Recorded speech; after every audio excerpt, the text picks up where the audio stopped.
Hello, second grade. Welcome to our Read Aloud. Today we are going to be reading a very exciting book. It's called New York's Bravest. It's about a fireman who was very brave and helped many people. So let's begin. I'm going to share my screen with you, and you will be able to see it. Let me go ahead and make this a little bit bigger so that I can see.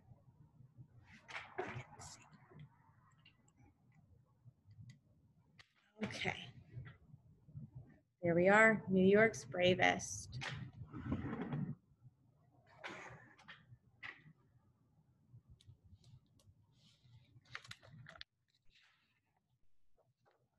New York's Bravest by Mary Pope Osborne. We know who she is.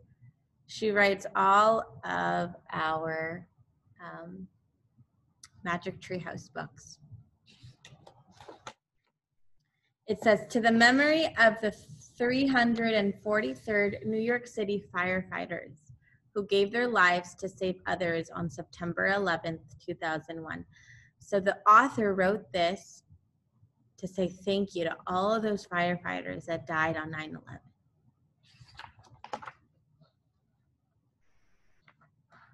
Let's read what this is about. Move this a little bit more. Fire, fire, turn out, turn out. The fire bell jangled. Come on, boys, said Mose. Mose was the most famous firefighter in New York City. 8 feet tall. Mose had hands as big as Virginia hams. His arms were so strong he could swim the Hudson River in 2 strokes. When others ran away from danger, Mose ran towards it. Now Mose and his boys rolled out the pumper and headed for the smoke billowing in the sky. That's the smoke billowing in the sky. They ran past horse stables and wooden shanties. They ran past newsboys crying, papers, 1 penny. They ran past oystermen, roosters, and ragmen. Who's running? Yes, the firefighters. Suddenly, they came to a halt. A horse-drawn trolley was stuck on the tracks, blocking their way. I'll take care of it, boys, said Mose. He lifted the crowded car into the air. Then he set it down gently and raced on. When Mose got into the burning tenement, a woman rushed forward. Help, she screamed, my baby's in there. Mose climbed the ladder to the 3rd floor. He hacked the wood with his axe and wedged his body inside.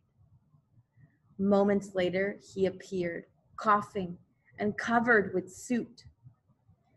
He's alone, his mother cried. Where's my baby? There's the mother crying. And there's Mose.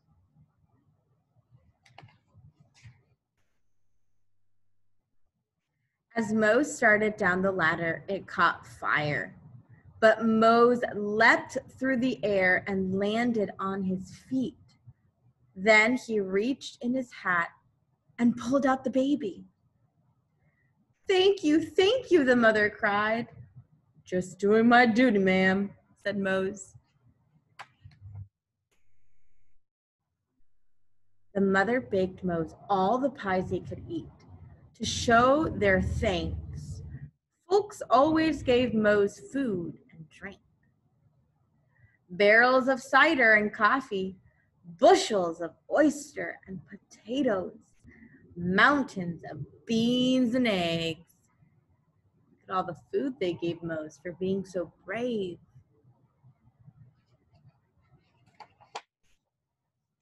Ragmen gave him their least rag clothes. Shoeshine boys shined his boots.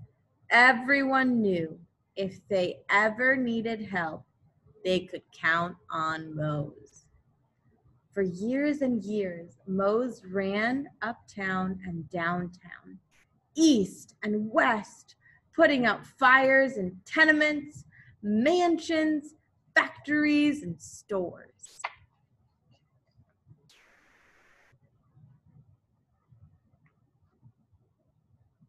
One night, the fire bell rang. Fire! Fire! An eerie glow lit up the sky. Mose and his boys pulled out the pumper and raced to the piers. A fire in a hotel near the Hudson was roaring out of control. At night, Mose ran in and out of the building. All night, Mose ran in and out of the building, rescuing bankers and bakers, shoemakers, dressmakers, preachers, priests, politicians. The hotel burned to ashes, but all the people inside were saved.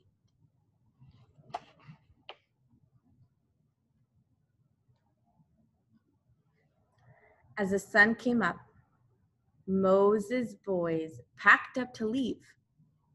Wait a minute, one said. Where's Mose?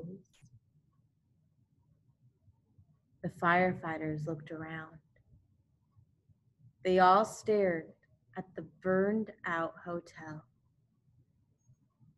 They grew silent.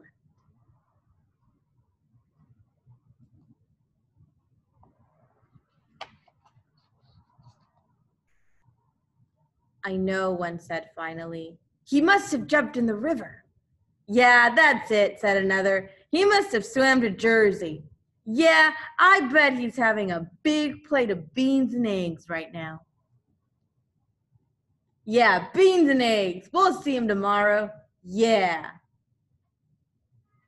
But no one ever saw Mose again.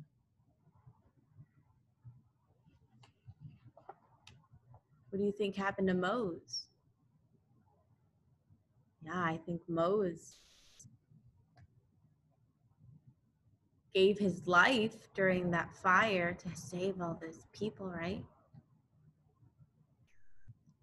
It wasn't long before the rumors started. Did you hear? Mose is driving a mule team in the Dakotas. Mose is mining gold in California. Mose is working in Washington for the President Lincoln. For a long time, folks speculated on Mose's whereabouts. Then one night at the firehouse over a game of checkers, an old-timer put the matter to rest. You know what, he said? Mose ain't any of them places. Truth is, Mose's right here.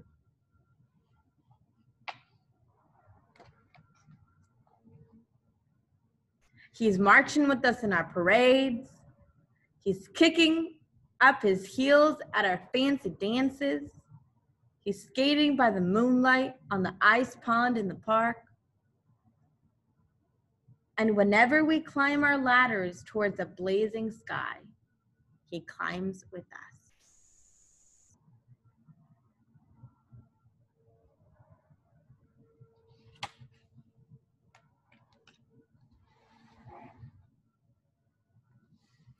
Whenever we save folks, he saves them too. You see, that firefighter, he'll never leave us. He's the very spirit of New York City. The end. So, that was a beautiful book, wasn't it? About Mose. What a brave man. Let's talk about what happened. So, Mose was this fireman. He was this tall, big fireman that worked in New York City. Everyone loved him. Why do you think everyone loved him? Was Mose a good man? Or was he a bad man? No, he was a good man, right? Why was he a good man? Yes, he was a good man because he saved people. He was a good man because he was brave and courageous. He was a good man because he wasn't afraid to do the right thing. He was a good man because even when there was danger, he said, I need to save that person. Moses saw how important each human person is. Every person is made in the image and likeness of God. Every person is made by God. And they have this thing called dignity, right? They have this value. They're worth something, right? Jesus loves them. And because Jesus loves them, we need to love other people. Even our brothers and sisters, right? Even when they make us feel really angry or really frustrated. But I think a lot of people loved Moses because he saw that every single person was important. Even those people he didn't like. So today, I want to challenge you to do something. I want to challenge you to be brave and courageous like Moses. And that could look like taking out the trash without your parents having to tell you. Or maybe cleaning up your table, your desk area, without your mom having to tell you. Pick up your things, pick up your things. Or that might just be, maybe your sister, your brother wants to play. You don't really want to play. But you, being like Moses, can say, okay, I don't want to play, but I'm going to play with my brother and sister. So today, I want to encourage you to be like Moses. I want you to see the value of each human person and try to love them as best as you can. Okay? So I will see you tomorrow. God bless you. Totus tuus, Maria.